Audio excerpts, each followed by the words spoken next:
Il y avait une cabane, au cœur de la forêt, que tous dans le village évitaient. Les villageois la connaissaient bien, mais aucun d'eux n'avait jamais osé s'en approcher. Il y avait des histoires, des murmures qui circulaient de génération en génération, de ceux qui avaient vu l'étrange vieillard, Henri, un homme qui n'avait aucun lien avec le reste du monde. La cabane elle-même semblait être un refuge pour l'homme, et pour ses secrets. Un endroit reculé où le temps semblait avoir oublié de passer. Certains disaient que Henri était un ermite, un sage qui se nourrissait de racines et de poissons pêchés dans le lac voisin. D'autres prétendaient qu'il avait vécu 1000 vies et qu'il était l'un des derniers à posséder un savoir ancien, caché dans des grimoires oubliés. Mais personne n'osait en apprendre plus. Henri n'était pas du genre à inviter qui que ce soit à sa table. Les rumeurs sur sa richesse étaient aussi tenaces que les arbres de la forêt.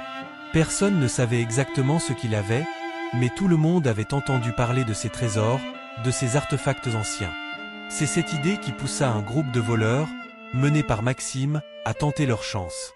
Ils étaient fatigués de voler des biens insignifiants dans les villages voisins.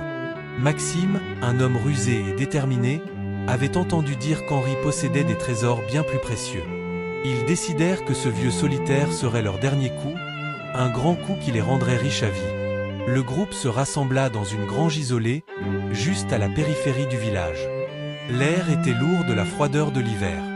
Maxime, avec son regard de prédateur, observa chacun des voleurs autour de lui. Il leur donna les dernières instructions. On va faire ça proprement. L'homme est vieux, et il semble vivre seul. Il ne nous faut qu'un peu de chance, et cette cabane sera notre richesse. Le groupe, composé de 5 hommes, se lança dans l'obscurité. La neige tombait doucement, mais l'air était perçant. La cabane d'Henri était un peu à l'écart, plongée dans une ombre épaisse au pied de la forêt dense. Ils se déplacèrent avec une grande précaution, comme des fantômes dans la nuit. Leurs pas étaient étouffés par la neige, et chaque bruit, chaque souffle semblait amplifié par le silence qui les entourait. Lorsque la cabane apparut enfin devant eux, elle semblait presque vivante, comme si elle attendait qu'ils s'en approchent. Maxime regarda autour de lui, les yeux perçants. Il y avait une lumière faible qui brillait à travers une fenêtre, mais la porte était fermée. Ils n'entendirent aucun bruit. Henri était-il chez lui, ou était-il parti chercher du bois pour l'hiver? Aucun moyen de le savoir. Maxime donna le signal, et le groupe se glissa dans l'ombre de la cabane. En quelques secondes, ils avaient forcé la porte, qui céda facilement sous la pression. Ils entrèrent dans la pièce principale, une grande pièce au sol en terre battue, remplie de meubles en bois vieux et usés. Les murs étaient couverts de tapisseries fanées, et l'odeur de vieux cuir et de bois humide flottait dans l'air.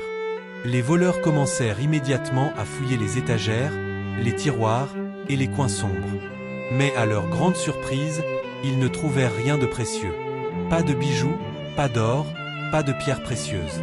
Tout ce qui se trouvait là était des objets anciens et poussiéreux. Des livres reliés en cuir, des boîtes de bois sculptées, des outils de travail du bois, des instruments étranges qui semblaient avoir été utilisés par un autre temps. Maxime fronça les sourcils. Il n'y avait rien ici qui vaille quoi que ce soit. Pourtant, il sentait que quelque chose n'allait pas. Quelque chose d'étrange. « C'est quoi ça ?» demanda l'un des voleurs, en s'approchant d'un coffre en bois qui trônait dans un coin de la pièce. C'était un coffre ancien, orné de symboles gravés, qui semblait avoir été là depuis des siècles. Maxime fit un signe de tête, et 2 de ses hommes se précipitèrent vers le coffre. Ils l'ouvrirent lentement, espérant enfin découvrir ce qu'ils cherchaient. Mais au lieu d'un coffre plein d'or, ce qu'ils trouvèrent furent des livres. Des centaines de livres anciens, remplis de symboles bizarres et de diagrammes inconnus. Aucun d'eux n'était écrit dans une langue qu'ils pouvaient comprendre.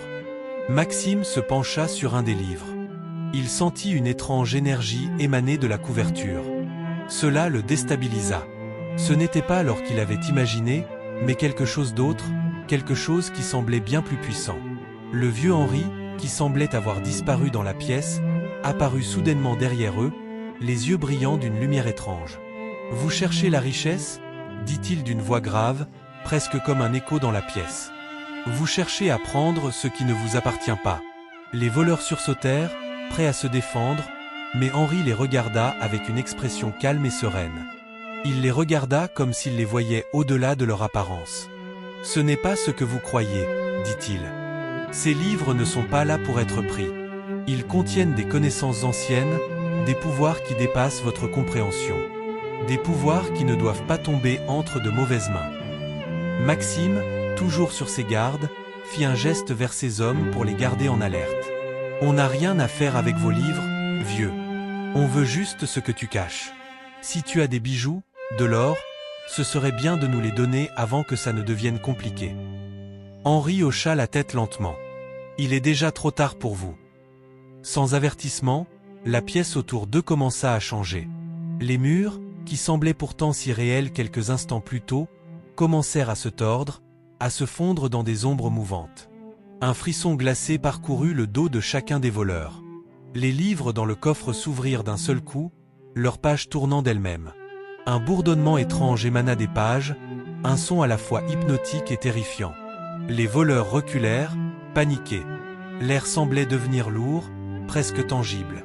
Henri se tenait toujours dans le même endroit, immobile. « Vous avez perturbé l'équilibre », dit-il d'une voix calme mais pleine de menaces. « Maintenant, vous allez connaître les conséquences. » Un des voleurs tenta de s'enfuir, mais les portes se refermèrent d'un coup, avec une violence surnaturelle. Ils étaient coincés. Le temps lui-même semblait se figer autour d'eux. Les ombres dans la pièce se mouvèrent, s'étendant, se repliant sur elles-mêmes. Les livres eux-mêmes semblaient prendre vie, murmurant des incantations anciennes. Henri tendit la main, et les voleurs furent soudainement plongés dans une obscurité totale. Ils étaient maintenant dans un espace autre, une dimension parallèle à celle qu'ils connaissaient. Les livres flottaient autour d'eux, leurs pages déversant des éclats de lumière et des symboles mystiques. « Bienvenue dans le savoir », dit Henri d'une voix grave. « Ce savoir ne vous appartiendra jamais. Vous êtes désormais liés à ces livres. Vous ne pouvez plus fuir. » Les voleurs, figés dans la terreur, comprirent trop tard qu'ils avaient franchi une ligne qu'ils n'auraient jamais dû franchir. Ils avaient cherché des trésors matériels, mais ce qu'ils avaient trouvé était bien plus ancien et plus puissant que ce qu'ils avaient imaginé. La cabane, et tout ce qu'elle contenait, n'était pas simplement un lieu de refuge pour un vieil homme. C'était une porte vers un savoir interdit, et ils en étaient désormais les prisonniers. Leurs cris se perdirent dans les murmures des livres. Ils étaient devenus partie intégrante de l'histoire d'Henri, une histoire ancienne et sans fin.